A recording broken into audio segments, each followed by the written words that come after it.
Shalom saudara yang dikasihi dalam Tuhan. Ada orang yang nanya, kalau memang manusia itu, orang percaya itu udah ditebus sama Tuhan Yesus, kenapa dia masih bisa berbuat dosa lagi, bahkan dosa yang sama? Ibaratnya gini, aku kasih contoh. Misal dulu sebelum ditebus Yesus, dosanya itu mencuri, berbohong. Nah, setelah ditebus Yesus, udah mengaku dosa nih, udah lahir baru lah intinya, tapi dia tetap melakukan pencurian, bohong, dan lain sebagainya. Apakah orang tersebut dapat diindikasikan sebagai orang percaya yang belum 100% bertobat?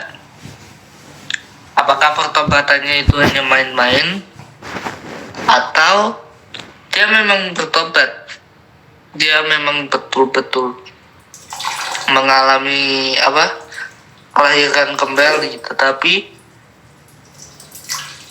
yang namanya manusia bisa jatuh dalam dosa, kan? Nah, sebelum aku jelasin semuanya, perlu kita tahu bahwa di sini kalau kita mengungkap suatu kasus spiritual yang bersifat rohani, itu kita tidak boleh menghakimi orang terlebih dahulu. Ingat nggak kisahnya Yesus menyembuhkan orang buta? Itu kan orang Farisi, murid-muridnya tanya, "Guru, Rabi, kenapa dia bisa buta? Apakah dia berbuat dosa? Apakah ini perbuatan dosa daripada orang tuanya?" Tapi apa kata Yesus? Ini bukan disebabkan oleh dosa, tetapi ini terjadi supaya kemuliaan Allah bisa dinyatakan. Ya, tentunya melalui Yesus. Nah, sebenarnya ini yang menjadi pokok kita dalam istilahnya mungkin melihat kasus-kasus spiritual seperti ini, menghadapi langsung itu jangan langsung kita menghakimi, tetapi baca terlebih dahulu menggunakan kacamata firman Tuhan. Apa kata Bible, apa kata Alkitab mengenai kasus tersebut. Nah,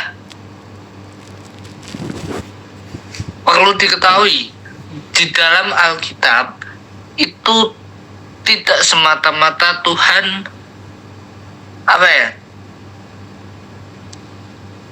memberi jalan keluar atau istilahnya memberi jawaban untuk setiap doa umatnya orang percaya.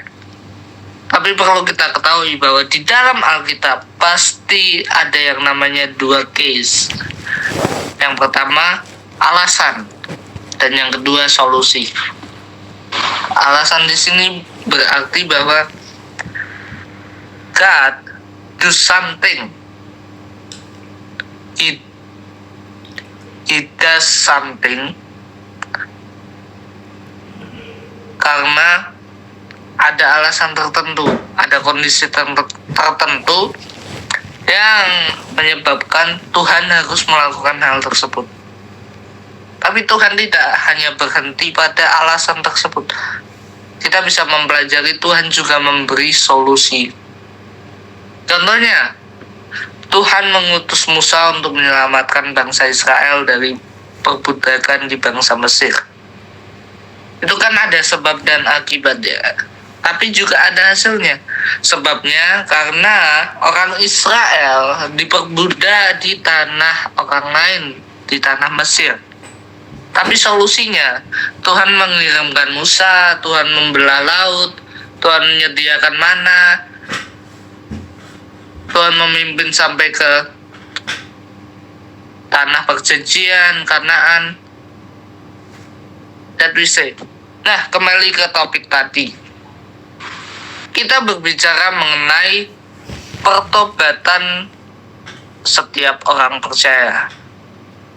Nah, kita kan tahu pertobatan tiap-tiap orang, pengalaman spiritualnya itu berbeda-beda. Jadi kita nggak bisa menyamakan. Yang penting pengalaman spiritual itu didasari oleh kebenaran firman Tuhan. Kalau itu pengalaman spiritualnya melenceng dari firman Tuhan, nggak ada di Alkitab, ya we can say itu sesat. Nah, kembali ke orang percaya yang melakukan dosa yang sama. Ini juga berbicara tentang sebab akibat. Kenapa manusia cenderung punya kesempatan, punya istilahnya kalau kita bilang ketergantungan, dia bisa kembali ke dosa lamanya. Sebenarnya ini bukan 100% karena manusia lemah. Enggak, Tuhan tidak mengatakan orang yang lahir baru itu lemah, no. Tuhan mengatakan orang yang lahir baru diberi hati yang baru, roh yang baru, kuasa yang baru, diberikan penolong. Nah, lalu kenapa orang percaya masih bisa jatuh ke dalam dosa? Kan harusnya nggak mungkin, ya. Udah ada Roh Kudus, hati yang baru, roh yang baru, kenapa dia bisa berbuat dosa? Perlu kita ketahui, pertumbuhan iman orang percaya itu tidak instan. Kalau kita membayangkan iman orang percaya di dalam Yeremia 17 ayat yang ke-7 hingga yang ke-8, diberkatilah orang yang mengandalkan Tuhan, yang menaruh harapannya kepada Tuhan. Ia sama seperti pohon yang ditanam di tepi aliran air, yang merambatkan akar-akarnya ke batang aliran air. Ini artinya iman orang percaya itu sama seperti pohon. Kalau kita lihat pohon, tanaman, makhluk hidup, itu kan tidak ada yang langsung lahir, langsung besar, langsung berbuah. Enggak, semuanya butuh proses. Demikian pula orang percaya itu tidak hanya stuck, tidak hanya berhenti di kelahiran kembali, tidak hanya berhenti di baptisan doang atau pertobatan doang, melainkan ada pertumbuhan iman setiap harinya. Makanya ada beberapa hamba Tuhan yang they say pertobatan itu harus setiap hari, bertobat itu harus setiap hari, harus diperbarui setiap hari. Nah, kembali ke alasan kenapa manusia itu cenderung bisa berbuat dosa, melakukan dosa yang lama. Ini ada beberapa indikasi, ada beberapa pemicu kenapa manusia bisa melakukan dosa yang sama, bisa jatuh ke dosa yang lama. Yang pertama, musuh orang percaya itu siapa sih? Iblis, ya, setan itu. Setan itu tidak bisa melawan Tuhan. Udah jauh kuasanya antara setan sama Tuhan, itu udah jauh. Tapi setan itu membenci Tuhan. Nah, dia membenci Tuhan, tapi dia nggak bisa melawan Tuhan. Makanya setan cari cara nih, bagaimana ya aku bisa melawan Tuhan tanpa harus beradu kekuatan, beradu kekuasaan secara langsung. Nah, pada akhirnya setan punya ide nih, bagaimana kalau aku mengalahkan orang percaya saja. Mereka yang ngakunya anak Tuhan, anak Yesus, sudah lahir baru, sudah bertobat, sudah diperbarui, coba deh aku goda, coba deh aku kasih pencobaan, coba deh aku tarik ke dalam masa lalunya, apakah dia akan jatuh? Nah, kalau orang percaya sudah jatuh, itu kesenangan setan itu tidak hanya berhenti di situ. Artinya kejatuhan orang percaya, orang yang dipilih Allah, itu yang dipikirkan setan adalah kalau anak Tuhan itu jatuh, bapaknya akan sedih, bapaknya akan gelisah, khawatir. Tuhan sama gereja juga begitu. Gereja diibaratkan sebagai anak-anak Tuhan. Nah, kalau gereja, kalau orang percaya itu jatuh ke dalam dosa, itu hati Bapa di surga itu juga sedih. Makanya itu salah satu teknik iblis untuk menghancurkan gereja. Seperti yang aku pernah bilang, kalau gereja sudah mengutamakan ekonomi, sudah mengutamakan keuangan, persepuluhan, perpuluhan, jumlah jemaat, gedung yang besar, yang luas, itu nggak salah. Tapi kalau fokus mereka itu untuk kuantitas gerejanya, kuantitas jemaatnya, jumlah jemaatnya, daripada kualitas jemaatnya, maka fokus yang dicari oleh gereja itu adalah tentang bagaimana gereja itu bisa besar, bisa terkenal, pendetanya bisa kaya. Dan itu salah satu teknik iblis.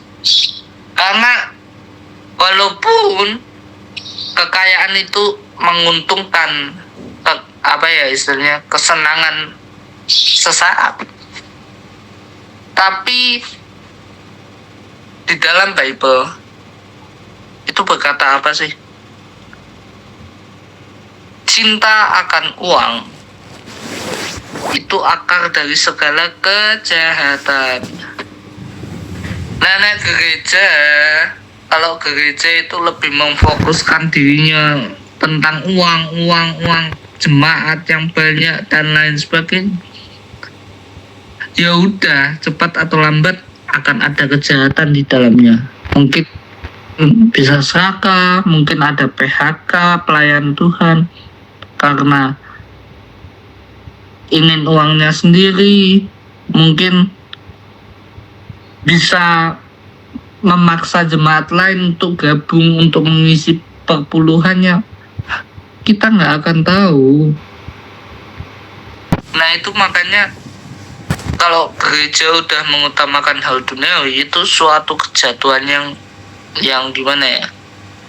Yaitu udah siasatnya iblis. Itu yang pertama.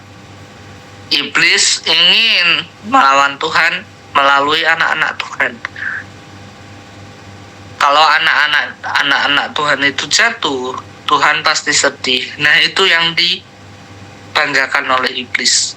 Yang kedua, sebenarnya alasan manusia, alasan orang benar, orang percaya bisa jatuh, itu tidak lepas dari apa kata Yesus. Yesus pernah berkata kepada para murid, "Kamu bukan dari dunia ini, maka daripada itu dunia membenci kamu." Sebenarnya apa sih arti makna terdalam dari ini? Ini berbicara bahwa orang percaya, orang yang ditebus itu bukan berasal dari dunia. Artinya orang percaya hidupnya tidak sesuai sama dunia.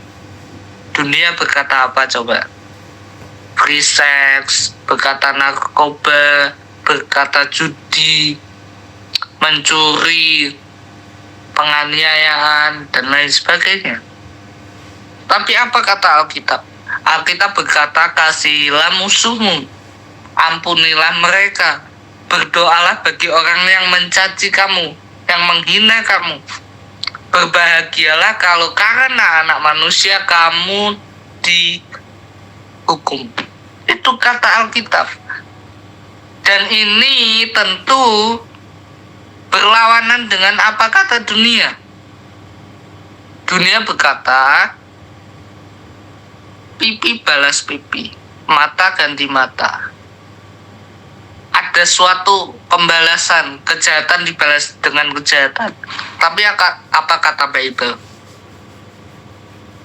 Jika pipi kananmu ditampar, berilah pipi kirimu. Ini bukan secara harfiah kita membiarkan diri kita untuk ditampar. No. Ini berbicara tentang pengampunan. Nah, itu kenapa manusia terkadang, orang benar itu terkadang bisa jatuh dalam dosa yang sama. Bukan berarti nggak ada Roh Kudus, bukan berarti nggak ada kuasa, bukan berarti nggak ada iman. Tapi orang percaya kan ini masih hidup di dunia, masih berupa daging. Nah, sedangkan firman Tuhan berkata apa? Carilah perkara rohani, di mana Yesus duduk di sebelah kanan Allah Bapa. Orang percaya ini masih ada di dunia. Dia tidak seharusnya ada di dunia, karena tempat orang percaya itu harusnya ada di surga. Makanya itu sebagai suatu tantangan berat bagi orang percaya. Mereka harus menanggalkan daging mereka. Kita sebagai orang percaya harus menurunkan keinginan daging, keinginan mata, keinginan duniawi, keangkuhan itu. Yesus berkata apa sih di dalam Matius kalau nggak salah? Itu berkata, barang siapa kehilangan nyawanya karena aku, ia akan mendapatkannya. Tetapi barang siapa menjaga nyawanya, ia akan kehilangannya. Nyawa, kata nyawa, di dalam bahasa Yunani aslinya itu artinya siken. Ditulis siken. Siken ini artinya jiwa. Makanya ilmu kejiwaan itu namanya psikologi. Psikis dan logos, jiwa dan ilmu yang mempelajari jiwa. Nah, kata siken ini masih dalam satu jenis kata dengan psiko, yang artinya sama-sama jiwa. Apa yang Tuhan Yesus katakan? Barang siapa kehilangan nyawa, ia akan mendapatkan kembali. Barang siapa kehilangan jiwanya, ia akan mendapatkan kembali. Ketika jiwa kita sebagai orang percaya ditundukkan kepada Kristus, kita akan menerima jiwa yang baru. Sebagai contoh, dulu misalnya jiwa itu kan ada banyak ya, ada pikiran, perasaan, emosi, kehendak. Anggap aja pikiran deh. Pikiran sebelum bertobat itu adalah pikiran untuk balas dendam, pikiran untuk berbohong, untuk mencuri, untuk membantah orang tua.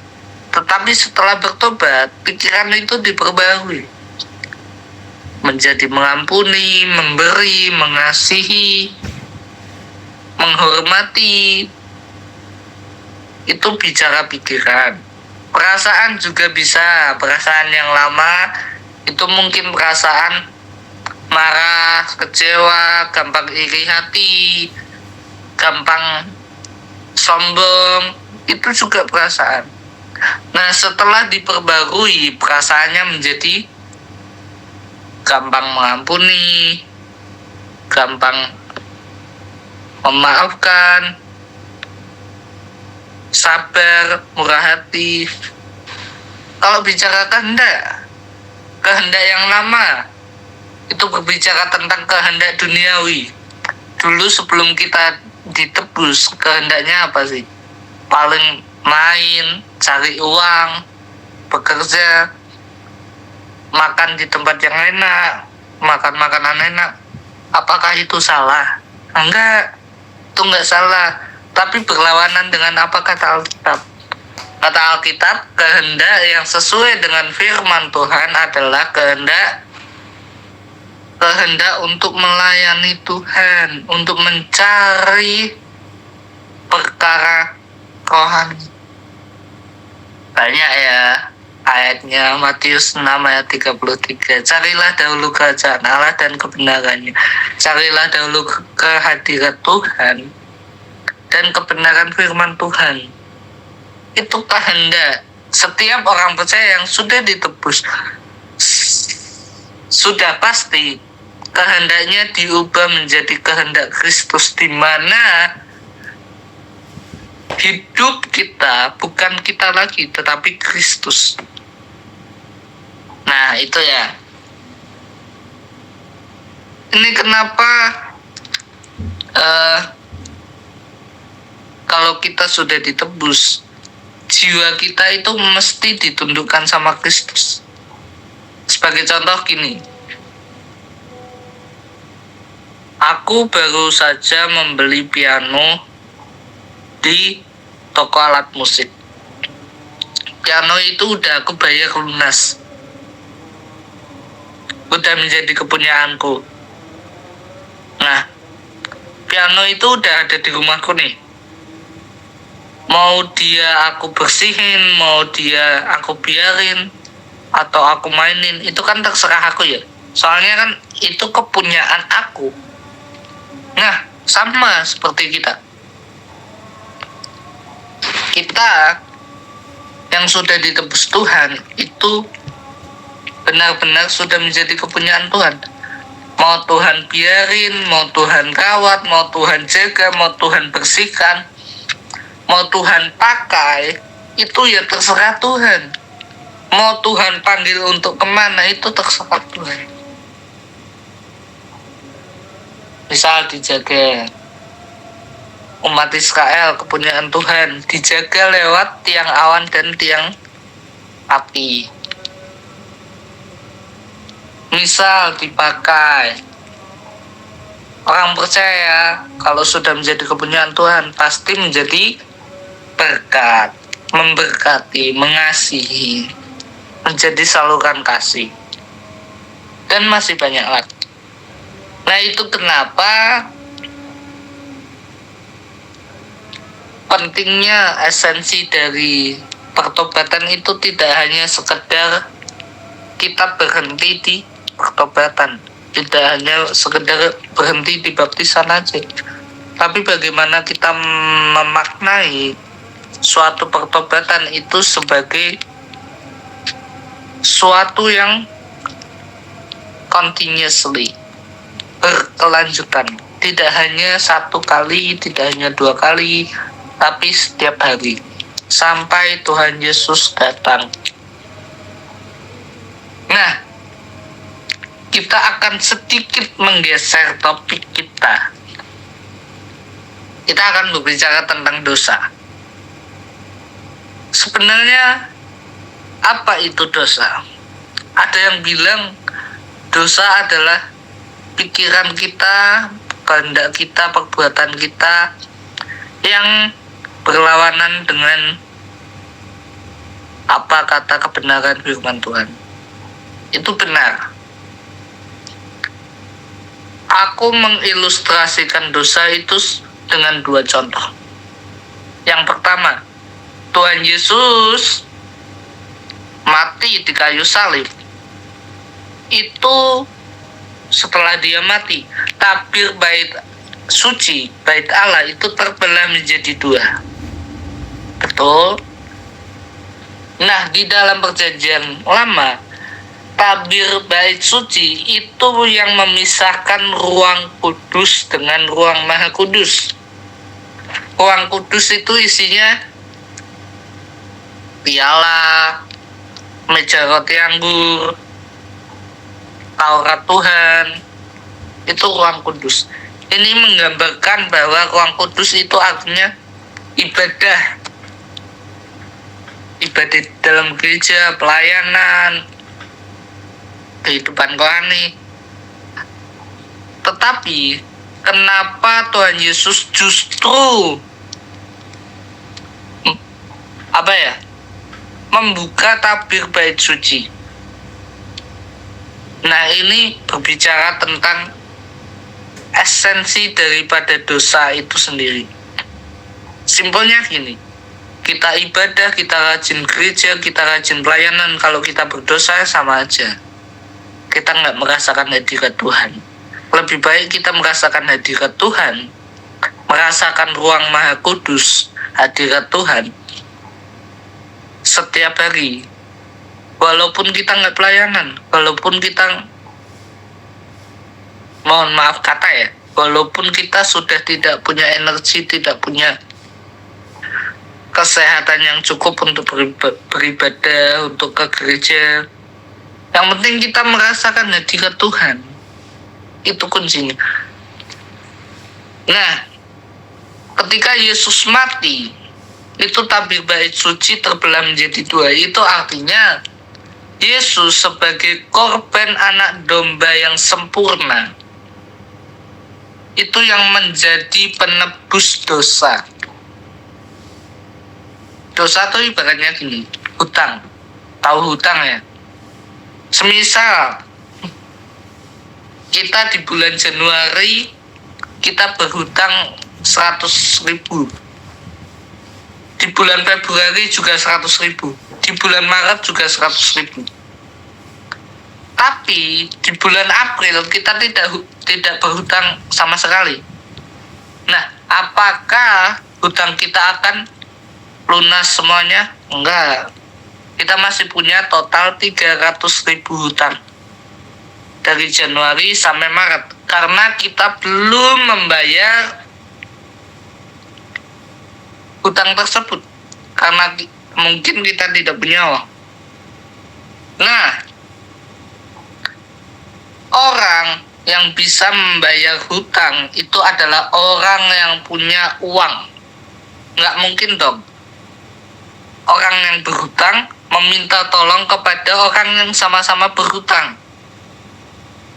Sama-sama uangnya habis nanti. Nah, orang yang berhutang bisa minta tolong kepada orang yang tidak berhutang untuk membantu melunaskan hutangnya dia. Ini konsep keselamatan yang mudah kita pahami, bagaimana dosa itu hutang. Dosa tidak bisa hilang setelah kita mungkin tidak melakukan dosa lagi. Dosa tidak bisa hilang karena kita berhenti berbuat dosa. Dosa bisa hilang karena kita meminta tolong pada manusia yang tidak berdosa. Nah, semua manusia berdosa nggak sih? Ya kan? Ada kutub dosa dari Adam dan Hawa. Satu-satunya manusia yang tidak berdosa adalah Yesus. Itu kenapa ketika Yesus mati di kayu salib, itu membelah tabir bait suci. Artinya Tuhan sudah tuntas menebus dosa setiap orang percaya di atas kayu salib. Baik itu orang percaya yang pada waktu itu, atau pada waktu sekarang, atau di masa depan, ketika ada jiwa yang bertobat, yang percaya Yesus sebagai juru selamat dan Tuhan, dosanya sudah diampuni di kayu salib, sudah dilunaskan. Nah, ketika hidup orang percaya sudah dilunaskan, berarti hidupnya menjadi milik Tuhan. Mau Tuhan apain itu bebas. Mau Tuhan perintah apa aja, tugas kita ya nurut aja. Nah itu. Kemudian kacamata firman Tuhan.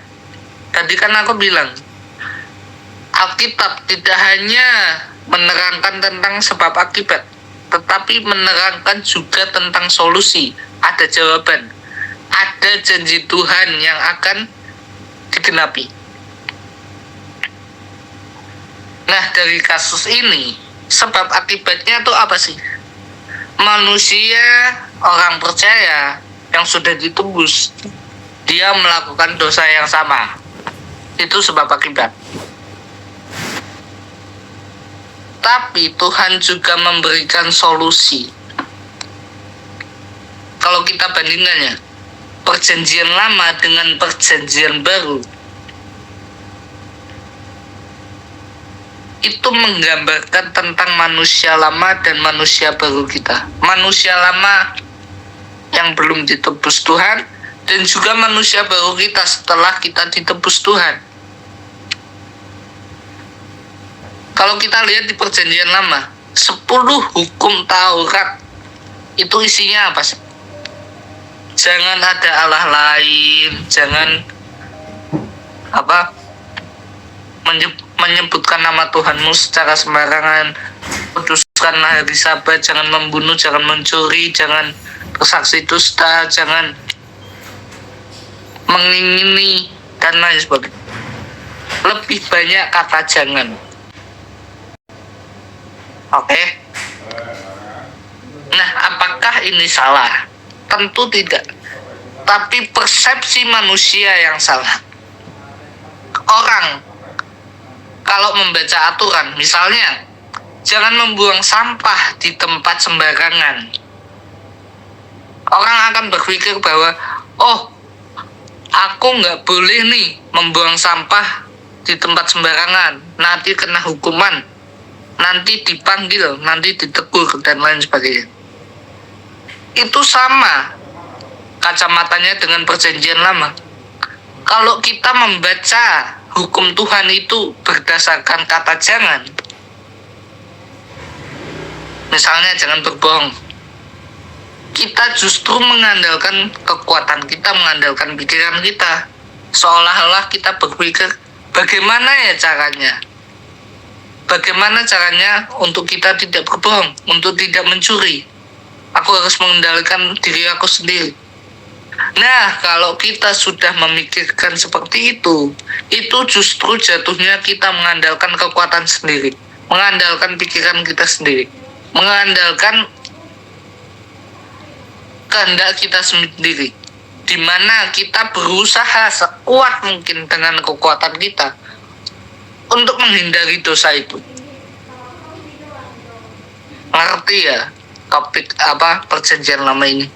Nah, 10 hukum Taurat itu disempurnakan oleh Yesus di 2 hukum kasih di dalam perjanjian baru. Apakah ini mengubah? Enggak. Misalnya, hukum yang pertama,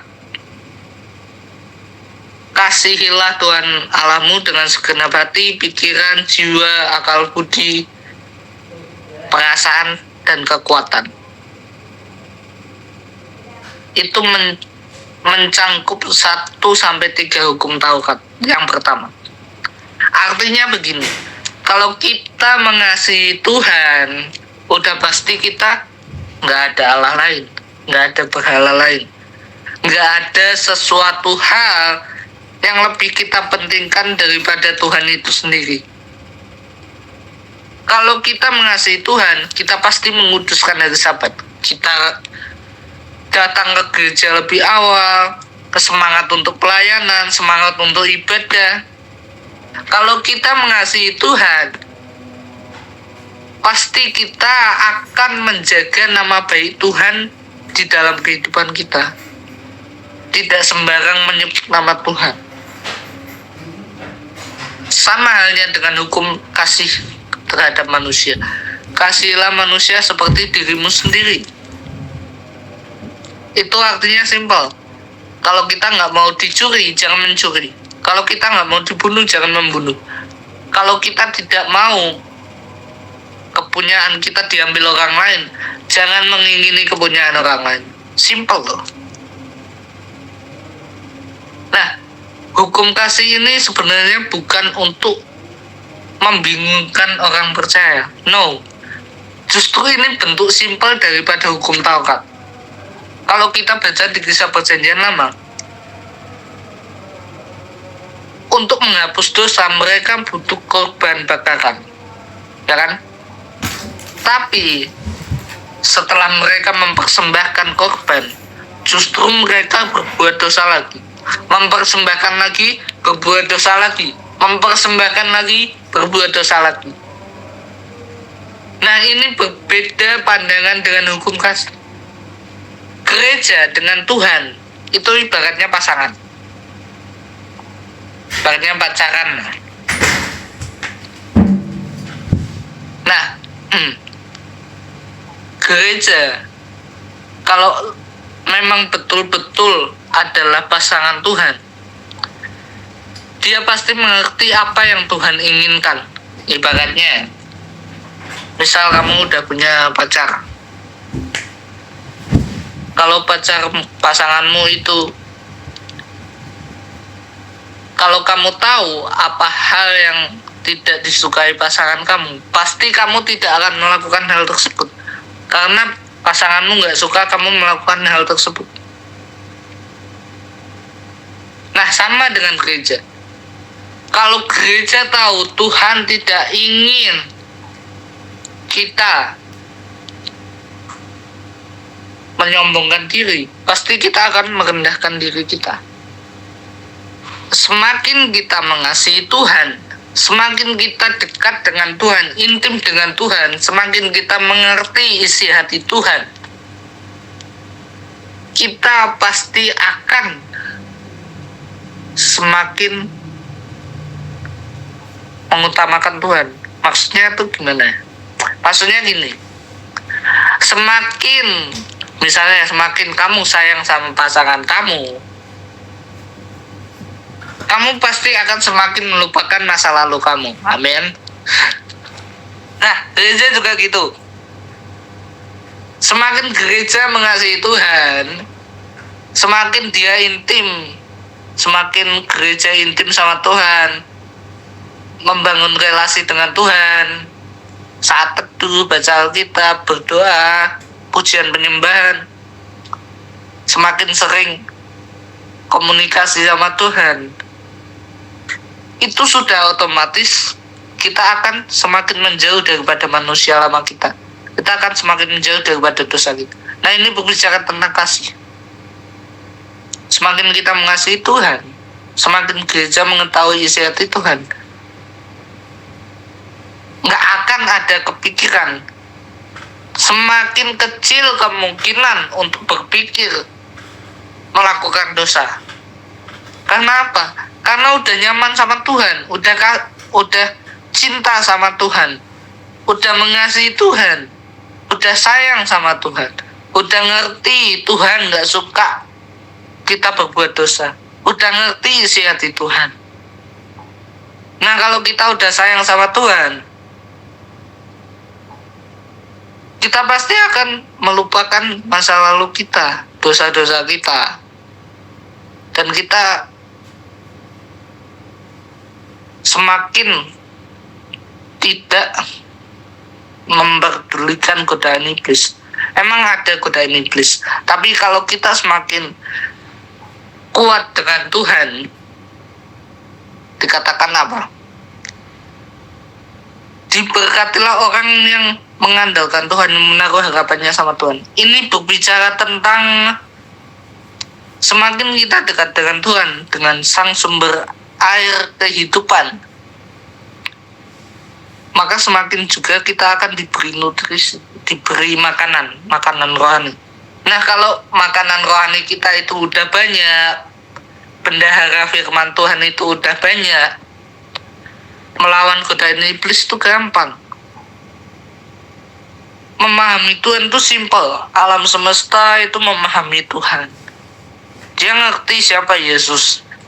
Iblis ngerti siapa Yesus. Bumi, matahari, bintang, bulan, semuanya itu ngerti Yesus. Hewan aja yang walaupun dia nggak bisa bicara, nggak punya akal budi, dia ngerti ciptaannya. Terkadang yang membuat ribet itu cuma kita yang nggak percaya, kita yang mudah overthinking, kita yang mudah terjebak sama pikiran kita, kehendak kita, emosi kita. Kita lebih memilih tentang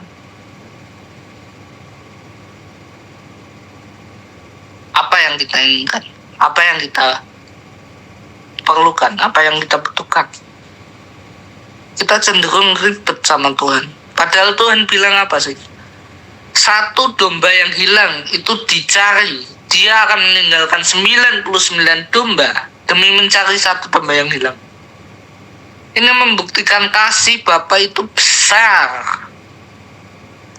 Kalau kita sudah jatuh, bertobat lagi. Makanya pertobatan itu setiap hari.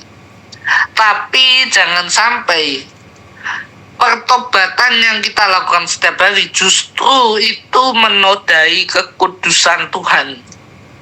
Orang yang jatuh dalam dosa itu berbeda dengan orang yang hidup dalam dosa. Orang yang hidup dalam dosa dia enteng.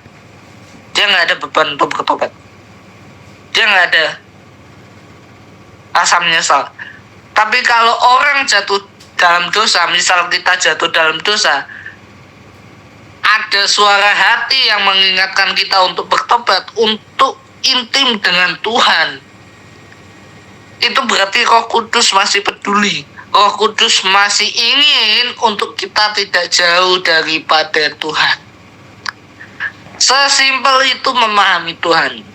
Makanya Tuhan bilang, aku akan memberikan penolong.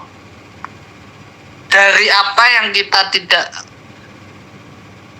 pahami, kita langsung paham. Oh, ternyata mengasihi Tuhan, memahami Tuhan itu sesimpel itu. Sesimpel kasih Bapa terhadap anak. Karena begitu besar kasih Allah akan dunia ini. Barang siapa yang percaya kepadanya, ia tidak akan binasa, melainkan hidup yang kekal. Hidup yang kekal itu tidak semata-mata kita langsung masuk surga, no. Hidup yang kekal itu berarti ya kita punya jaminan untuk keselamatan. Tapi ini juga berarti kita mendapatkan damai sejahtera, rancangan damai sejahtera daripada Tuhan. Roh yang baru, hati yang baru, jiwa yang baru. Kalau kita menyerahkan seluruh kehidupan kita, dikatakan Filipi 4 ayat 13, carilah dahulu segala perkara dapat kutanggung di dalam Dia yang beri kekuatan padaku. Kalau kita baca ayat-ayat sebelumnya, itu berbicara tentang bersukacitalah, berdoalah senantiasa. Ini berbicara tentang bagaimana kehidupan orang percaya ketika mereka menaruh seluruh hidupnya sama Tuhan. Pasti diberi kekuatan, pasti diberi kuasa, diberi damai sejahtera. Damai ku berikan kepadamu.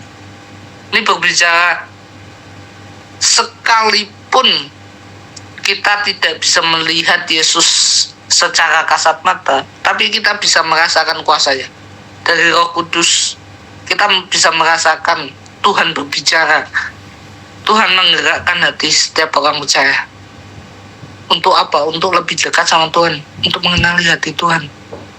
Dan kalau kita udah memahami kebenaran firman Tuhan, kita akan berbicara, oh Tuhan, terima kasih Tuhan. Ternyata sesimpel itu Tuhan menginginkan kita sebagai anak-anak.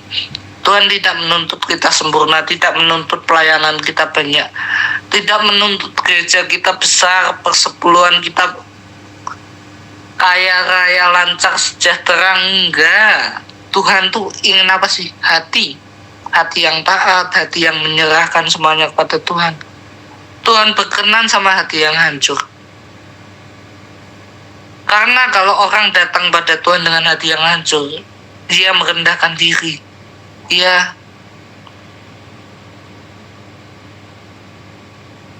ngerti kalau dia butuh Tuhan. Beda sama orang Farisi yang doanya di depan. Dia merasa sempurna, dia meninggikan hatinya. Dia sombong, dia nggak butuh Tuhan, dia mengandalkan kekuatan sendiri.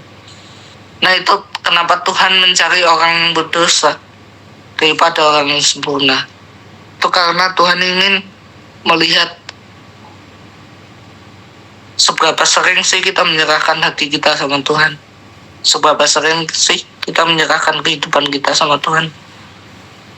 Apakah kita menyerahkan hidup kita hanya hari Minggu doang, hanya pas ibadah doang, hanya pas youth doang, dan lain sebagainya, atau tiap hari? Tuhan tidak melihat sesering apapun kita jatuh dalam dosa, tapi Tuhan melihat seberapa sering sih kita membangun hubungan sama Tuhan, mendekat sama Tuhan, walaupun kita sering berbuat dosa. Tuhan melihat hati. Kalau kita memang benar-benar serius sama Tuhan, menyerahkan sama Tuhan, merendahkan diri kita, mengakui, Tuhan pasti pulihkan. Dari pertanyaan yang simpel ini, Tuhan membukakan seluruh kebenaran firman Tuhan, yang pada dasarnya semuanya itu berbicara tentang kasih. Kasih itu melawan ketakutan. Ketakutan itu roh. Takut karena uang itu roh. Takut karena nggak ada pasangan itu roh. Takut karena ketahuan berbuat dosa itu roh. Itu bujukan iblis. Makanya kasih itu mengalahkan kuasa gelap, mengalahkan kuasa iblis, mengalahkan dosa. Sesering apapun kita berbuat dosa, kalau kita merendahkan diri, Tuhan pasti akan jamah, akan pulihkan, dan semuanya pasti Tuhan kasih yang namanya damai sejahtera, ketenangan. Bukan berarti nggak ada masalah, tetapi ini berbicara tentang sebanyak apapun masalah kita, seberat apapun pergumulan kita, kita masih tetap bisa percaya, masih bisa menyerahkan hidup kita, dan masih bisa bilang kalau Tuhan itu baik.